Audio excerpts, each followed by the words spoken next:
Suatu hari, Ali bin Abi Thalib radhiyallahu anhu bersama istri tercinta, yaitu Fatimah Az-Zahra radhiyallahu anha, menemukan Rasulullah Shallallahu alaihi wasallam tengah menangis di rumahnya. Beliau sesungguhkan terseduh-seduh dengan tetesan air mata mengalir, yaitu deras dari kedua matanya. Hal ini pertanda ada satu kesedihan yang teramat dalam dan mengusik ketentraman batinnya Rasulullah, menyentuh sanubari kemanusiaannya yang jauh terpendam. Melihat pemandangan yang mengharukan itu, Sayyidina Ali berusaha menghibur.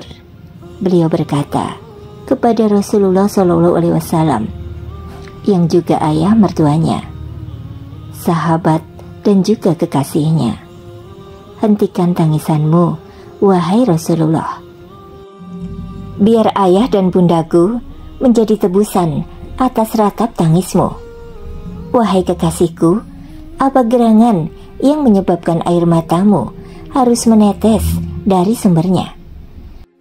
Ceritakanlah, wahai junjungan seluruh alam. Dengan sedikit terbata-bata dan di sela tangis yang belum reda, Rasulullah menceritakan sebab tangisnya itu. Wahai Ali, aku menangis karena teringat dengan pengalaman yang aku alami pada malam Isra, yaitu ketika Allah memperlihatkan kepadaku beberapa gambaran kaum wanita dari umatku. Pada malam Isra tersebut, aku melihat mereka tengah disiksa dalam neraka jahanam dengan bermacam-macam azab atau siksa yang ditimpakan.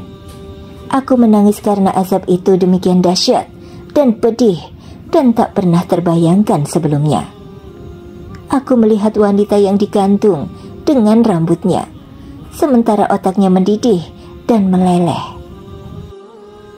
Dan aku juga melihat wanita digantung lidahnya, dan air mendidih dituangkan ke dalam tubuhnya. Kemudian wanita yang diikat kedua kaki ke buah dadanya. Ada pula wanita diikat kedua tangan sampai tengkuk ubun-ubunnya. Wanita tersebut diserahkan oleh Allah kepada sekawanan ular dan kalajengking untuk memangsanya. Ada pula wanita yang digantung dengan kedua payudaranya.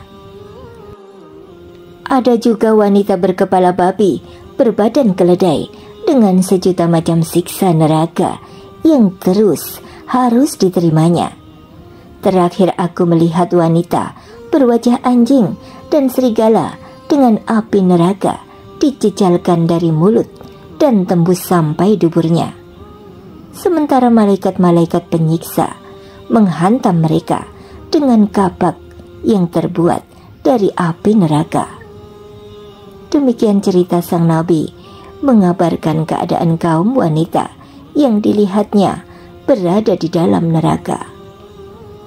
Kemudian bulu kuduk Sayyidina Fatimah Az-Zahra berdiri merinding mendengar penuturan ayahandanya soal nasib kaum wanita.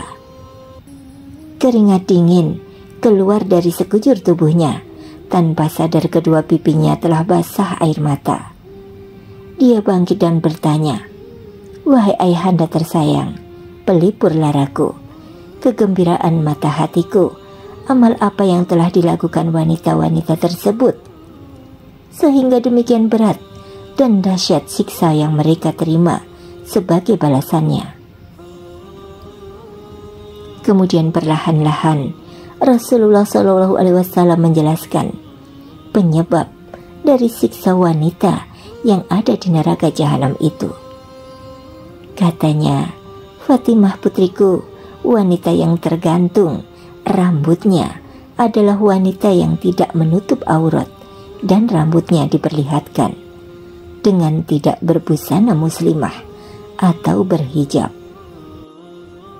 yaitu dari pandangan pria lain yang bukan muhrimnya, membiarkan rambutnya terurai, dipermainkan angin, dan merelakannya dipandang siapapun.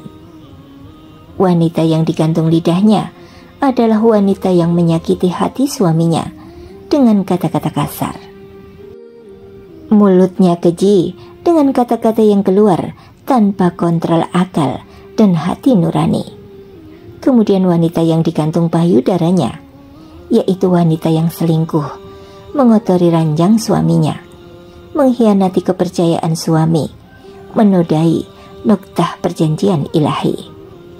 Adapun wanita yang diikat kedua kaki dan tangannya dengan ular dan kalajengking di sekujur tubuhnya adalah wanita yang tidak mandi junub atau mandi besar dari haidnya dan meremehkan sholat.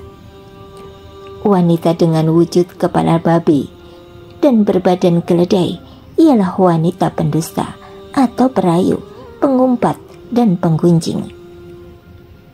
Sementara wanita yang berbentuk anjing dengan api yang dijejalkan lewat mulut dan keluar melalui dubur adalah wanita-wanita yang suka mengungkit-ungkit kebaikan maupun pemberian dan penghasut atau provokator. Dimanapun dia hembuskan angin fitnah dan adu domba, membuat keresahan di masyarakat dengan mencampuri urusan orang lain. Wahai putriku, celakalah wanita-wanita yang durhaka atau maksiat terhadap suaminya.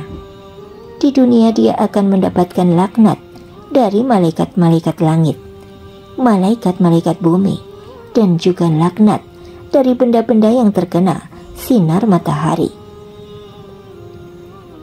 Kemudian di akhirat kelak, dia mendapat siksa neraka. Pada akhirnya seluruh amalnya menjadi sia-sia, tidak akan berguna. Na'udzubillahi min zalik. Astagfirullah, subhanallah.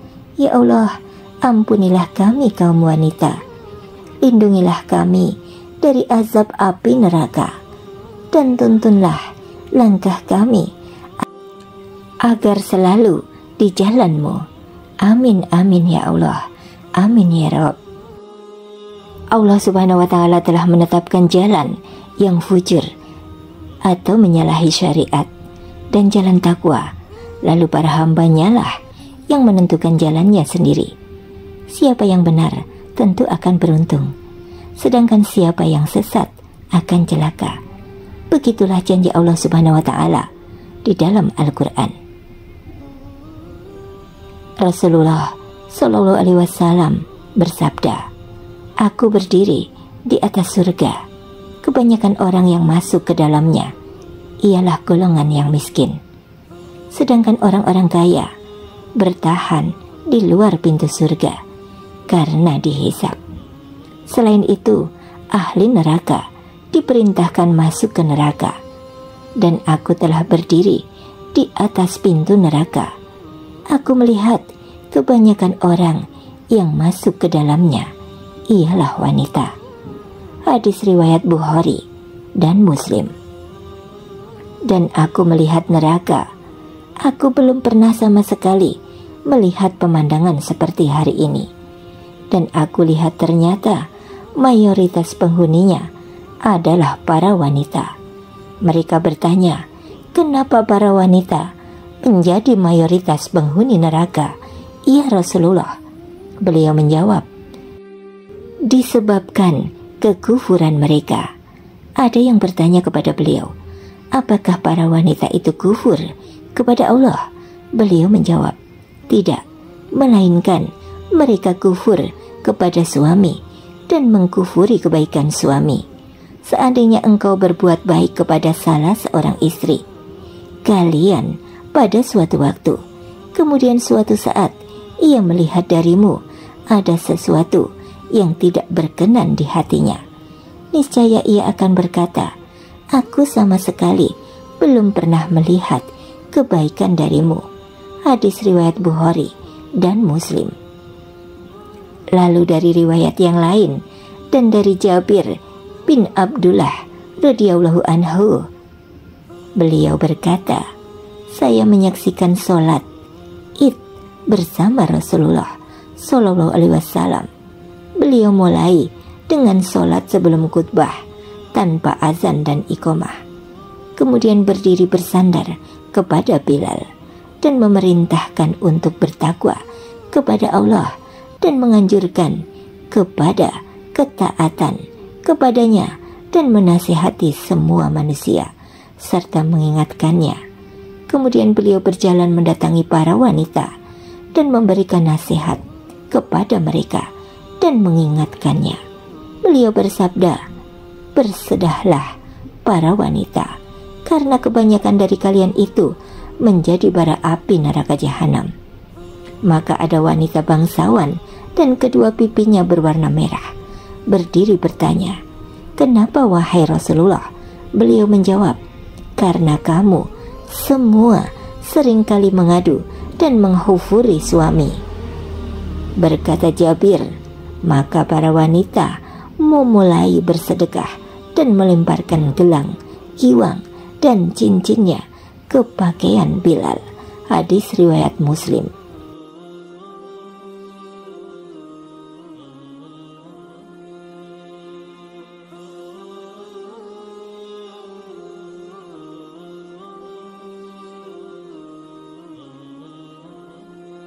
Ketika mengetahui hal itu, mereka langsung melakukan kebaikan, di mana hal itu dengan izin Allah, sebagai sebab yang dapat menjauhkan mereka masuk ke dalam kelompok yang terbanyak, yaitu masuk neraka. Maka nasihat kami pada para kaum muslimah agar menjaga komitmen dengan syiar Islam dan kewajibannya, terutama sholat, serta menjauhi apa yang diharamkan oleh Allah Subhanahu wa Ta'ala, terutama syirik dengan segala macam bentuknya yang berbeda-beda yang tersebar di tengah-tengah para wanita, seperti memohon keperluan kepada selain Allah dan mendatangi sihir, tukang ramal, dan semisal itu. Karena itulah banyak para perempuan tertipu dengan fitnah-fitnah dalam kehidupannya, sehingga hal tersebut menyebabkan kebanyakan perempuan banyak terjerumus ke neraka. Semoga penjelasan ini bermanfaat dan para perempuan muslimah di dunia bisa selamat dari siksa neraka jahanam. Amin.